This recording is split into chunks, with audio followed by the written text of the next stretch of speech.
செந்தில் பாலாஜியோட சம்பந்தப்பட்ட வீடுகள் மற்றும் ஆபீஸ்ல 41 இடங்கள்ல லஞ்ச ஒழிப்புத்துறை சோதனை நடத்தியிருக்காங்க. அதாவது செந்தில் பாலாஜிங்க ஜெயில இருந்தார் பல மாசம். அப்ப கூட மினிஸ்டர் வித்தவுட் போர்ட்போலியோவா இருந்தார். இப்படி எங்கேயாவது உலகத்துல நீங்க பார்த்திருப்பீங்களா? குற்றம் சாட்டப்பட்ட கைதியாவும் இருப்பாரு, அதே ஆள் அமைச்சராகவும் இருப்பாரு அந்த மாநிலத்துல. இந்த மாதிரி அசிங்கெல்லாம் திமுக ஆட்சியில அவரை போட்டு உழுக்குன்னா இதெல்லாம் வரும். உதயநிதி, ஸ்டாலின் எல்லாரும் வருவாங்க. பண்ணது பூராவே ஊழல், மோசடி, முறைகேடு தான். பாருங்க, கரூர்ல அந்த போடாத ரோடுக்கு 4 கோடியை வேலு மாட்டினார, அதுல கூட பாத்தீங்கன்னா இவருக்கு ஃப்ரெண்டு தான் அங்க கான்ட்ராக்டர். சோ அவர் இந்த 2 துறையும் இல்ல, இபி டாஸ்மாக் மட்டும் இல்ல, அது பிடபிள்யூடியா இருந்தாலும் ஹோம் மினிஸ்ட்ரியா இருந்தாலும் எல்லாம் அவரே. கரூர் மாவட்டத்துல அவரு தான் எல்லாத்துக்கும் அங்க ஒரு சிஎம் மாதிரி. அவரு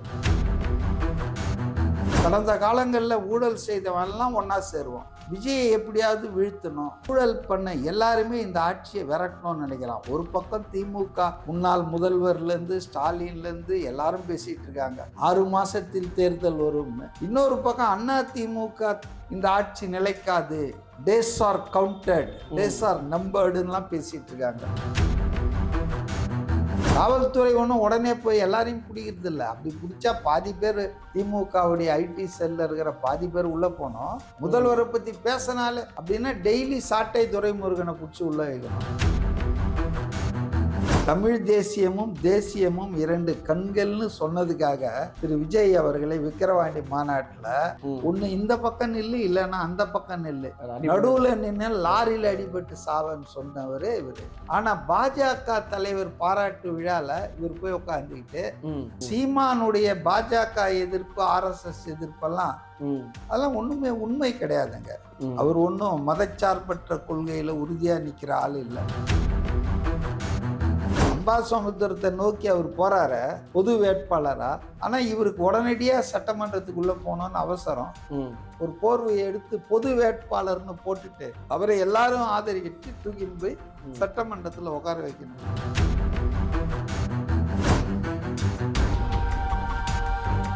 கிரெடிட் கார்டு ஓவர் டியூவா, மல்டிபிள் இஎம்ஐ ஸ்ட்ரெஸ்ஸா? இனி ஒரே இஎம்ஐல ஈஸியா மேனேஜ் பண்ணலாம். Power of one EMI. வணக்கம். இன்னைக்கு நம்ம கூட பார்த்தோம்னா அரசியல் விமர்சகர் CK மதிவாணன் அவர்கள் தான் இருக்காரு. தமிழக அரசியல் பத்தி பல்வேறு விஷயங்கள் பேச போறோம். வாங்க பேசலாம். வணக்கம் சார். வணக்கம் சார். இன்னைக்கு காலையிலே பார்த்தோம்னா அதிரடியான பல்வேறு சம்பவங்கள் நடந்திருக்கு. நான் யாருமே எக்ஸெப்ட் பண்ணாத அளவுக்கு செந்தில் பாலாஜியோட சம்பந்தப்பட்ட வீடுகள் மற்றும் ஆபீஸ்ல 41 இடங்கள்ல லஞ்ச ஒழிப்புத்துறை சோதனை நடத்தியிருக்காங்க. அப்புறம் TR பாலுவோட ஆலைகள்ல சோதனை நடந்திருக்கு. இந்த சோதனைகள்லாம் எப்படி பார்க்கலாம்? அரசியல் ரீதியா ஏதாவது ஆக்ஷன் எடுத்திருக்காங்களா, இல்ல உண்மையாலுமே ஊழல் லஞ்சத்தை ஒழிக்கணும்னு ஆக்ஷனா? இது எப்படி எடுத்துக்கிறது? அன்எக்ஸ்பெக்டட்னு சொன்னீங்க நீங்க. ஆமா, உங்களுக்கு ஒண்ணா அது அன்எக்ஸ்பெக்டடா இருக்கலாம், சம்பந்தப்பட்டவர்களுக்கு எக்ஸ்பெக்டடா தான் இருந்திருக்கும். ஏன்னா அந்த அளவுக்கு பண்ணி இருக்காங்க இல்லையா. அதாவது திரு விஜய் அவர்கள் ஆட்சிக்கு வந்ததுல இருந்து ஊழல் ஒழிப்புல முழு கவனத்தை செலுத்துறாரு. அது எந்த ஆளா இருந்தாலும் சரி, அவங்க கட்சி நிர்வாகியா இருந்தா கூட அவர் மேல ஊழல் புகார் வந்தா உடனடியா அவர் மேல நடவடிக்கை, அரெஸ்ட், கட்சி பதவியிலிருந்து நீக்கம். பாத்தீங்களா, செங்கல்பட்டுல ஒரு பஞ்சாயத்து தலைவர் உடனடியாக அவரை கட்சியிலிருந்து நீக்கினது மட்டும் இல்ல, அவர் மேல FIR போட்டு அவரு அரெஸ்ட் பண்ணி வச்சுட்டாங்க. தவேகால் தான். அதனால இதுல அரசியல் காழ்ப்புணர்ச்சின்னு சொல்றது, குற்றம் செய்தவன் ஊழல் பண்ணவன் சொல்லிக்கலாம் எதை வேணாலும். பார்க்குற நமக்கு தெரியுது இல்லை, actually is a war, declared war on corruption. ஊழலுக்கு எதிரான யுத்தத்தை தொடங்கி முதல் நாள்ல இருந்தே நடத்திட்டு இருக்காரு. அவர் சொன்னார் இல்லையா அவருடைய கூட்டங்கள்ல, அதாவது தொட விட மாட்டேன், தொட்டவனையும் விட மாட்டேன்னாரு. That means present and past. நிகழ்காலத்திலையும் ஊழலை ஒழிப்பேன், அதுக்கான நடவடிக்கைகள்ல மும்முரமா இருப்பேன். கடந்த காலங்கள்ல ஊழல் செய்தவர்களையும் நான் சும்மா விட மாட்டேன். அவங்க இவர் கட்சியிலே சேர்ந்தாலும் சும்மா விட மாட்டாங்க. இப்ப பாருங்க, அந்த கரூர் MR விஜயபாஸ்கருக்கு குற்றப்பத்திரிகை எல்லாம் பண்ணியிருக்காங்க. அது பாட்டுனது law will take its own course. Whether he is a member of TVK, whether he is member of DMK, whether he is member of ADMK, or is not a member of any political party, அதெல்லாம் பிரச்சனை. ஊழல் பண்ணியிருக்கியா, முகாந்திரம் இருக்கா, புகார் இருக்கா, அவ்வளவுதான், உன் மேல ஆக்ஷன் எடுப்பாங்க. அது உயர் அதிகாரிகள் மேலே ஆக்ஷன் எடுக்கிறாங்களே, பார்த்தோம்ல. ஐபிஎஸ் அதிகாரி அருண் எதுக்காக தூக்கி அடிச்சாங்க? அவர் மேலே நிறைய ஊழல் புகார், முறைகேடு புகார் வந்துடுச்சு. லஞ்ச ஒழிப்புத்துறை இயக்குனராக இருக்கிறவரே சீசரின் மனைவி சந்தேகத்துக்கு அப்பாற்பட்டு இருக்கணும்னு சொல்லுவாங்க. அந்த மாதிரி லஞ்ச ஒழிப்பு துறையில இயக்குனராக இருக்கிற ஆளுக்கு மேலேயே லஞ்ச ஒழிப்பு பிரச்சனை வந்ததுன்னா அது விளங்குமா? அதெல்லாம் இம்மீடியட்டா அவர் ஓவர் நைட் தூக்கிட்டாங்களே. அதனால வந்துங்க, இந்த அரசு, தாவேகா அரசு ஊழலுக்கு எதிரான யுத்தத்தை மும்முரமா நடத்துது. அதனால என்னன்னா சைடு எஃபெக்ட் என்ன இருக்கும்னு நான் நினைக்கிறேன்னா, கடந்த காலங்கள்ல ஊழல் செய்தவன் எல்லாம் ஒன்னா சேருவோம், எல்லாரும் ஒன்னா சேருவாங்க. கட்சி, கொள்கை இதெல்லாம் இல்லாம விஜயை எப்படியாவது வீழ்த்தணும். இன்னைக்கு பார்த்தேன், ரொம்ப சிரிப்பா இருந்தது. இந்த அதிமுக சட்டமன்ற குழு துணைத் தலைவராக இருந்தாரு, திருமங்கலம்ல கூட எம்எல்ஏவா இருக்காரு, அவர் பேர் என்ன, எடப்பாடிக்கு நெக்ஸ்ட் ஒருத்தர் இருப்பாரு, உதயகுமார்னு ஒருத்தர்,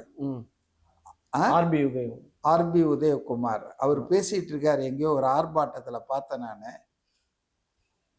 தாவேக ஆட்சி நாட்கள் எண்ணப்பட்டு விட்டன, இது நிலைக்காது, இது எந்த நேரத்திலும் கவிழும், இது அதிகாரத்தில் இருக்க முடியாது அப்படின்னு பேசிட்டு இருக்காரு. என்ன ஆட்சி இந்த ஆளுக்கு?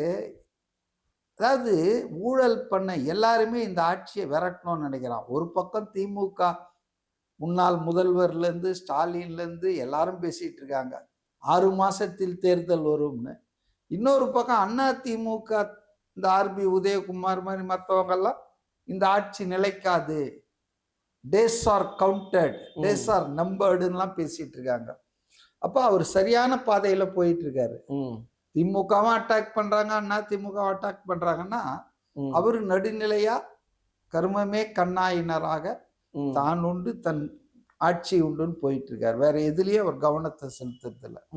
ஆனா அவர் கவனத்தை திருப்புவதற்காக, திசை திருப்புவதற்காக என்னென்னவோ பேசிட்டு இருக்காங்க எல்லாரும். அவர் பதிலே சொல்றது இல்லை. நீட் போராட்டம் நடந்த போது கூட நீட் எதிர்ப்பு போராட்டம் அப்படின்னு சொல்லிட்டு தமிழ்நாட்டில் ஒரு குரூப் கிளம்பிச்சு, எப்படியாவது திரு விஜய் அரசுக்கு சங்கடத்தை உண்டாக்கணும்னு. ஆனா அந்த உங்க முயற்சி பிசுபிசுத்துச்சு.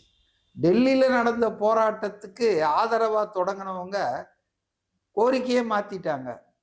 இந்த ஆட்கள்லாம் 5 வருஷம் என்ன பண்ணாங்க திமுக ஆட்சியில? இது 2017 நீட் எக்ஸாம் நடந்துட்டு இருக்கு. அதனால ஊழலுக்கு எதிராக இவர் எடுக்கிற ஒவ்வொரு நடவடிக்கையும் இவருடைய எதிராளிகளை, ஊழல் பெருவழிகளை எல்லாரையும் ஒன்னா சேர்க்குதுன்றது அவர் உணர்ந்திருப்பார். எல்லாரும் ஒன்னா சேருவாங்க, அதுல ஒன்றும் ஏற்கனவே தான் நமக்கு தெரியும் இல்லையா? மே மாசம் 4ஆம் தேதி அதிமுக, திமுக, பாஜக எல்லாம் ஒன்னா சேர்ந்து இவர் ஆட்சிக்கு வரக்கூடாதுன்றதுக்கு எவ்வளவு வேலை பண்ணாங்க. அது நோக்கமே இதுதான். இவர் வந்தாருன்னா எல்லாம் நோண்டுவாரு.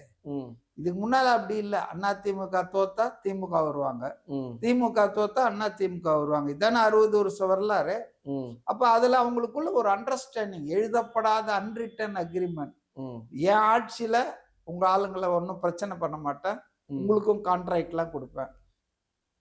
அதே போல உங்க ஆட்சி வந்ததுன்னா எங்களை எதுவும் பண்ணக்கூடாது, எங்களுக்கும் கான்ட்ராக்ட் எல்லாம் கொடுக்கணும். அப்ப ஒரு டீல். இவங்க 2 பேரும் மாறி மாறி 60 வருஷம் ஆட்சி பண்ணது இப்படிதான்.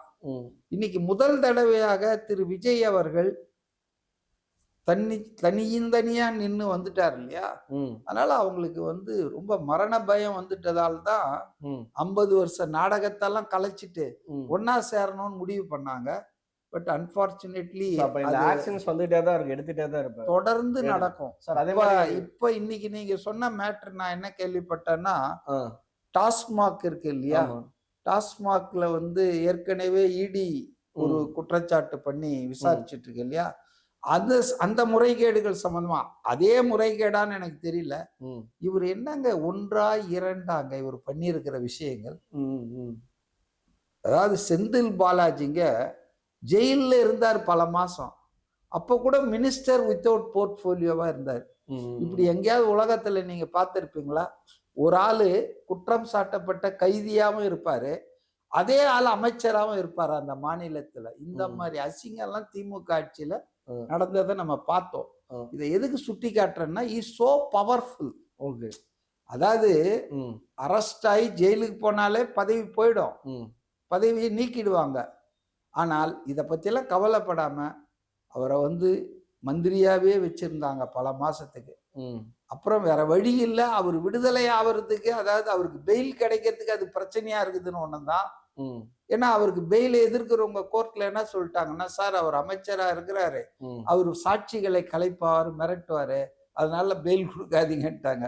ஸோ தான் வெளியே வர்றதுக்கு பெயில் கிடைக்கிறதுக்கு தனக்கு பிரச்சனையா இருக்குதுன்றதால் தான் அவர் ராஜினாமா பண்ணார். இல்லை அவரை பதவியிலேருந்து எடுத்தாங்க. இல்லைன்னா அவர் எத்தனை வருஷம் ஜெயிலில் இருந்தாலும் அவரை மந்திரியா தான் வச்சிருப்பாங்க. ஸோ அந்த அளவுக்கு திமுகவின் தலைமை குடும்பம் இருக்கு இல்லையா, ஸ்டாலின் குடும்பம், அது வந்து அவருக்கு அவ்வளோ கடமைப்பட்டிருக்கிறது. கடன்பட்டு இருக்குதுன்னு சொல்ல மாட்டேன், நிறைய அவங்க அனுபவிச்சிருக்காங்க. அவரை போட்டு உழுக்குன்னா இதெல்லாம் வரும். உதயநிதி, ஸ்டாலின் எல்லாரும் வருவாங்க. அதனாலதான் அவர் ஜெயில இருந்து வந்த உடனும் ஊழல் புகார்ல, லஞ்ச புகார்ல ஜெயிலுக்கு போயிட்டு வராரு. அவரை வந்து முதல்வர் 2-3 மந்திரிகளை ஜெயிலுக்கு அனுப்பிச்சாரு. புழல் ஜெயிலுக்கு போனாங்க, பொன்முடி மாதிரி சீனியர் அமைச்சர்கள் போய் அவரை வரவேற்றாங்க, ஏதோ ஒரு பெரிய தியாகி வரா மாதிரி. முதலமைச்சரே அவரை சந்திச்சு தியாகி செந்தில் பாலாஜினர். எந்த வாயிலன்னா, திருடன், கொள்ளக்காரன், ஊழல் பெருச்சாலின்னு இதே ஸ்டாலின் கரூர்ல போய் மீட்டிங் போட்டாரு.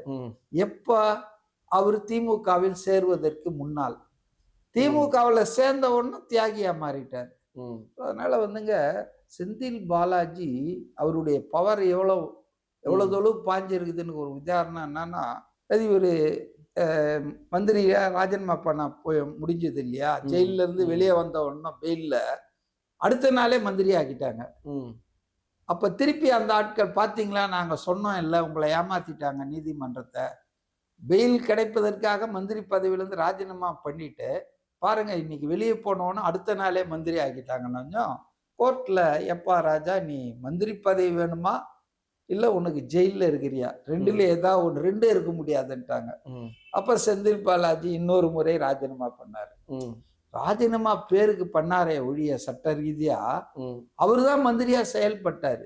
இது எப்படி நான் சொல்றேன்னா, இபி மினிஸ்டரா இருந்தார், மின்சாரத்துறை மினிஸ்டரா. இவர் ராஜினாமா வேற வழி இல்லாம பண்ண வேண்டி இருந்தப்ப சிவசங்கரன் அரசு போக்குவரத்து துறை அமைச்சரா இருந்தார்ல, குன்னம் தொகுதி, அரியலூர் மாவட்டமா பெரம்பலூர் மாவட்டமா தெரியல எனக்கு சரியா, அந்த அமைச்சர் தான் சிவசங்கரன் தான் பொறுப்பு அமைச்சரா கொடுத்தாங்க இவர் இல்லாததால. ஆனா அவர் என்னன்னா, சும்மா பொறுப்புன்னு பேருக்கு தான், பேப்பர்ல ஒரு பேர் இருக்கும், ஆனா கம்ப்ளீட்டா இபியில அந்த டாப் ஆபீசர் பூரா செந்தில் பாலாஜி வீட்டுல இருந்து தான் வேலையே செஞ்சார். அதனால கூட சஸ்பெண்ட் பண்ணாங்க இந்த ஆட்சி வந்த உடனே. ஆபீஸ்க்கே வரமாட்டார் அவரு செந்தில் பாலாஜி. எப்பா, when he was not even a minister. EB மினிஸ்டரா இல்லாத போது கூட இபியின் உயர் அதிகாரிகள் செந்தில் பாலாஜி வீட்டுல இருந்து தான் வேலை செய்தாங்க. எல்லா டெண்டர்கள், எல்லா விஷயங்களும் அங்கதான் ஃபைனலைஸ் பண்ணுவாரு. இப்ப சிவசங்கரன் என்ன பண்ணுவார்னா, அவர் ஃபைனல் பண்ணி எல்லாம் அனுப்புற ஃபைல்ல கையெழுத்து போடுவார். அவரே அங்கலாச்சிருக்கார் பல பேருக்கிட்ட. நான் என்னங்க, நான் சிக்னேச்சர் பண்ற மினிஸ்டர் தாங்க, முடிவு எடுக்கிறதெல்லாம் செந்தில் பாலாஜி தான் எடுத்து அனுப்புவார் வீட்டுல இருந்துட்டு. ஸோ அப்படிப்பட்ட ஒரு அதிசக்தி வாய்ந்த 2 விஷயம் சொன்னேன் நான் இப்ப உங்களுக்கு. ஒண்ணு, ஜெயிலுக்கு போன பிறகும் அவரை மினிஸ்டரா வச்சிருந்தாங்க. அடுத்தது, அவர் பதவியை பறிச்ச பிறகும் மினிஸ்டர் இல்லாத போதும் அவர் தான் எலக்ட்ரிசிட்டி போர்டை வந்து நடத்திட்டு இருந்தார் நடைமுறையில. இது எல்லாருக்கும் தெரிஞ்ச விஷயம்தான். இப்போ அந்த அளவுக்கு இபி, டாஸ்மாக், இந்த 2லயும் இவர் பண்ணியிருக்க முறைகேடுகள் இருக்கு பாருங்க, மிகப்பெரிய அளவுக்கு பண்ணியிருக்காரு. அதுனா இவரே சாப்பிட்டுருக்க மாட்டாரு, எல்லாருக்கும் போயிருப்போம், போக வேண்டியவர்களுக்கெல்லாம் போயிருப்போம். அப்ப அதனால வந்து இவருக்கு எதுக்கு விசாரிக்கிறாங்கன்னு கூட சமயத்துல தெரியாது. ஏன்னா ஏதாவது 1-2 பண்ணியிருந்தா இதுக்கா இருக்குமா அதுக்குமா, பண்ணது பூராவே ஊழல், மோசடி, முறைகேடு தான். பாருங்க, கரூர்ல அந்த போடாத ரோடுக்கு 3.5 கோடியோ 4 கோடியோ வேலு மாட்டினார, அதுல கூட பாத்தீங்கன்னா இவருக்கு ஃப்ரெண்டு தான் அங்க கான்ட்ராக்டர் யாரு, செந்தில் பால. ஸோ அவர் இந்த 2 துறைன்னு இல்லை, தமிழ்நாட்டில் உள்ள அத்தனை துறைகளிலும் குறிப்பாக கரூர் மாவட்டத்துல அவரு தான் எல்லாத்துக்கும் அங்க ஒரு சிஎம் மாதிரி. அவரு இபி டாஸ்மாக் மட்டும் இல்லை, அது பிடபிள்யூடியா இருந்தாலும் ஹோம் மினிஸ்ட்ரியா இருந்தாலும் எல்லாம் அவரே. அப்ப அதனால வந்து அவர்கிட்ட வந்து நிறைய விஷயங்களுக்கு விசாரணை செய்ய வேண்டியது இருக்கு. அதனால அதை இன்னைக்கு பண்றாங்க. அவர் ஆனா ரொம்ப நல்ல புள்ள மாதிரி பேசிட்டு இருக்காரு பத்திரிகையாளர்கள் கிட்ட. அவர் மடியில கணம் இல்ல அதெல்லாம் சொல்லிட்ட, மடியில கணம் எல்லாரும் ஏன் ஓடுற, ஏன் போய் பதுங்குற, செல்போனை ஏன் ஆஃப் பண்ற, உன் மடியில கணம் இல்லை எனக்கு பயம் இல்லைன்றிய, செல்போனை ஏன் ஆஃப் பண்ற, ஏன் முன்ஜாமீன் கிடக்குற, நேரா வா வந்து சொல்லு, எனக்கு வந்து என்ன குற்றம் சாட்டுங்கன்னு சொல்லு. சும்மா எல்லா திருட்டு பசங்க. சார் அடுத்தபடியா பார்த்தோம்னா சீமானவர்கள் அவதூறு பரப்புனாங்க அப்படின்னு சொல்லி நீதிமன்றம் வந்து ஏன் ஆக்ஷனே எடுக்க மாட்டேன்றீங்க அப்படின்னு கேட்டு எப்படி பாக்குறீங்க இந்த வழக்கு? அதாவது நான் வந்து ஒரு விஷயத்துல தெளிவா இருக்கேங்க. அவதூறு யார் மேல பண்ணாலும் அது தப்புங்க. யாரா இருந்தாலும் வந்து நடவடிக்கை எடுக்கணும். அது மத்தி பண்ணா மட்டும் ஆக்ஷன் எடுக்கிறது, பிவை பத்தா பேசினா எடுக்கக்கூடாது அப்படின்ற மாதிரிலாம் இருக்கக்கூடாதுன்னு அந்த நீதிபதி சொன்னது வந்து அது ஒன்றும் தப்பு இல்லை. ஆனா அவங்க அதீதமா என்னன்னோ சொல்றாங்க, தவிர்க்க முடியாத தமிழ்நாட்டின் அரசியல் தலைவர்களில் ஒருவர், இதெல்லாம் தேவையில்லாத வேலை. அப்புறம் தான் அந்த அம்மா யாருன்னா அவங்க பேக்ரவுண்ட போய் பார்த்தா அவங்க பிஜேபி பார்ட்டியில இருந்திருக்காங்க, பிஜேபி கட்சியில ரொம்ப இன்டிமேட்டா இருந்தாங்க. அதன் காரணமாகவே அவர்கள் வந்து இந்த ஆட்சியில நீதிபதி பதவிக்கு பரிந்துரைக்கப்பட்டிருக்கிறார்கள் என்று பலரும் ஐயம் தெரிவித்திருக்கிறார்கள். சிலர் எதிர்ப்பு தெரிவிச்சாங்க அந்த பீரியட்ல, இவங்களை ஜட்ஜா போடக்கூடாது, இவங்க பேக்ரவுண்ட் இந்த மாதிரி இருக்குதுன்னு. பட் பேயாட்சி செய்தால் பிணம் தின்னும் சாத்திரங்கள்னு சொல்லுவாங்க. மோடி ஆட்சியில வந்து இதெல்லாம் தர்மம், நியாயம், நடுநிலை, அதெல்லாம் ஏன் ஆளா யாரா இருந்தாலும் ஓகே. அப்ப அந்த மாதிரி வந்தவங்கன்னு சொல்லி அவங்கள பத்தி ஒரு கருத்து பொதுவெளியில இருக்கு. ஸோ அவங்க வந்து இந்த தீர்ப்புல அவங்க பேசின சில விஷயங்கள், அவங்க சொன்னதை நான் தப்புன்னு சொல்ல மாட்டேன். அவதூறு என்பது உங்களுக்கும் ஒண்ணுதான் எனக்கும் ஒண்ணுதான். அப்ப ஒரு தப்பு அப்படின்னா அந்த நடவடிக்கையும் யூனிஃபார்மா தானே இருக்கணும். இப்ப என்னை பத்தி திட்டினா உடனடியா நடவடிக்கை, உங்களை திட்டினா கண்டுக்காம காவல்துறை இருக்குதுன்னா அது தப்பு தானே. அத அவங்க சொன்னாங்க. பட் ஆனா அதுக்கு முன்னால அவங்க சொன்ன கமெண்ட்ஸ் இருக்கு பாருங்க, சீமான் தமிழ்நாட்டின் தவிர்க்க முடியாத தலைவர், இதெல்லாம் தேவையில்லாத வேலை. அந்த அம்மா வந்து நீதியரசரா இதெல்லாம் பேச வேணாம், பாஜக தலைவரா இருந்துகிட்டு இல்ல அரசியல்ல இருந்துகிட்டு பேசலாம். அது தப்புன்னு தான் நான் நினைக்கிறேன். சோ அவங்க தீர்ப்பையே இந்த மாதிரி கமெண்ட்ஸ் வந்து கலர்டா ஆக்கிடுச்சு. ஒரு அரசியல் சார்பு நிலையிலிருந்து இவங்க இந்த தீர்ப்பை கொடுத்துருக்காங்களான்னு. அதர்வைஸ் யாரு நாளைக்கு நானே அவதூறு பேசிட்டேன்னா ஒருத்தரை பத்தி, அதுக்கு உப்பத்தின்னா தண்ணி குடிக்க வேண்டியதுதான். ரைட். ஆனால் கடந்த ஆட்சி காலத்துல இப்படிதான் நடந்ததா? திமுகவை பற்றியும் திமுகவின் தலைவர்கள் முதல் குடும்பத்தை பத்தி பேசினா உடனடியே ஆக்ஷன் பாயும். ஆமா, எஃப்ஐஆர் போடுவாங்க, குண்டாஸ் வரும். ஆனால் திரு விஜயையோ மற்றவர்களையோ நீங்க என்ன பேசினாலும், உதாரணத்துக்கு சிவாஜி கிருஷ்ணமூர்த்தி என்ன பேச்சு பேசுவார் அவரு. அவரை வந்து மேடையில துணை முதல்வர் உதயநிதி உட்காந்து சிரிச்சு ரசிப்பாரு. தனிப்பட்ட முறையில கேவலமா பேசுவாங்க விஜயை பத்தி. அவர் அப்ப முதல்வரா இல்ல, ஆனா ஒரு அரசியல் கட்சியின் தலைவர் இல்ல, கோடிக்கணக்கான மக்களுடைய மதிப்பையும் மரியாதையும் அன்பையும் பெற்றிருக்கிற ஒருத்தரை பத்தி மிக அவதூறாக, கேவலமாக, ஆபாசமாக பேசுவாங்க. யார் மேல நடவடிக்கை? இது கடந்த ஆட்சியில இருந்துதா? அப்ப இந்த நீதிபதி இவங்கெல்லாம் என்ன பேசினாங்களான்னு எனக்கு தெரியாது. ஆனா நான் ஒரு யார் மேல அவதூறு பேசினாலும் அதுக்கு தண்டனை வரணும். அப்பதான் இந்த அவதூறு பேச்சு, ஆபாச பேச்செல்லாம் ஒரு முடிவுக்கு வரணும். இன்னைக்கு பாருங்க, முதல்வர் என்றும் பாராமல் கையை உடைப்பான்றான், காலை உடைப்பான்றான், ஆபாசமா பேசுறாங்க. அதனால இது வந்து ஜனநாயகத்துக்கு நல்லது இல்லைங்க. விமர்சனம் வேற. நீங்க யாரை பற்றியும் பொதுவெளியில பொது வாழ்க்கையில இருக்கிறவங்களை பத்தி விமர்சனம் வைக்கலாம், ஆக்கப்பூர்வமான விமர்சனம் வைக்கலாம். ஏன் எதிர்மறையான விமர்சனம் கூட வைக்கலாம், தப்பு கிடையாது. ஆனா அது ஒரு நாகரிகமா பண்பா இருக்கணும். அதை விட்டுட்டு அவங்க குடும்பத்துல இருக்கிறவங்களை இழுக்கிறது, அவருடைய தனிப்பட்ட அந்தரங்க வாழ்க்கை பத்தி எல்லாம் கதைகளை புனைவது, இதெல்லாம் இப்பவும் பண்ணிட்டு தானே இருக்காங்க. காவல்துறை ஒன்றும் உடனே போய் எல்லாரையும் பிடிக்கிறது இல்லை. அப்படி பிடிச்சா பாதி பேர் திமுகவுடைய ஐடி செல்ல இருக்கிற பாதி பேர் உள்ள போனோம். பட் வன்முறையை தூண்டும் பேச்சுகளுக்கு தான் இவங்க நடவடிக்கை எடுக்கிறாங்க. அந்த நீதிபதியுடைய அப்சர்வேஷன் இந்த வகையில தப்பு. எல்லாரையும் பண்றாங்க. முதல்வரை பத்தி பேசினால அப்படின்னா டெய்லி சாட்டை துரைமுருகனை பிடிச்சி உள்ள வைக்கணும். அப்படிலாம் கிடையாது. வன்முறையை தூண்டினார், கையை உடைப்பேன், காலை உடைப்பேன் அப்படின்னு பேசுறதாலதான் நடவடிக்கை எடுத்தாங்களே தவிர வேற ஒன்றும் செலக்டிவா கிடையாது. இப்ப சீமானுக்கு ஆதரவா அந்த நீதிபதி அண்ணா பாஜக கட்சியை சேர்ந்தவர். பாஜக கட்சியை ஆதரவான்னு சொல்ல முடியாது. சீமான் மேல ஒரு ஏதோ ஒரு அரசியல் ரீதியா ஒரு சாஃப்ட் கார்னர் இருக்கு. அது ஏன் இப்ப திடீர்னு வருது சார்? பாஜக ஏன் இப்ப முன்னாள் நாள் இந்த சரத்குமார் பர்த்டே ஃபங்க்ஷன்ல பாஜகவோட தமிழ்நாடு தலைவர் நயினா நாகேந்திரன் இருக்காரு, சரத்குமார் இருக்காரு, சீமான் இருக்காரு, இதெல்லாம் பார்க்கும்போது என்ன தோணும்? மேடையில எல்லா தலைவர்களும் ஒன்றா இருக்கிறோம், தமிழ்நாட்டை காப்பாத்தினாரு. யோசிச்சு பாருங்க, தமிழ் தேசியமும் தேசியமும் இரண்டு கண்கள்னு சொன்னதுக்காக திரு விஜய் அவர்களை விக்கிரவாண்டி மாநாட்டுல ஒரு பேசின அடுத்த நிமிஷமே ஒண்ணு இந்த பக்கம் நில்லு, இல்லைன்னா அந்த பக்கம் நில்லு, நடுவுல நின்று லாரியில அடிபட்டு சாவன்னு சொன்னவரு இவரு. அதாவது தமிழ் தேசியமும் தேசியமும் இணையவே முடியாது, தண்டவாளம் மாதிரி போயிட்டே இருக்கும்னு சொன்னாரு.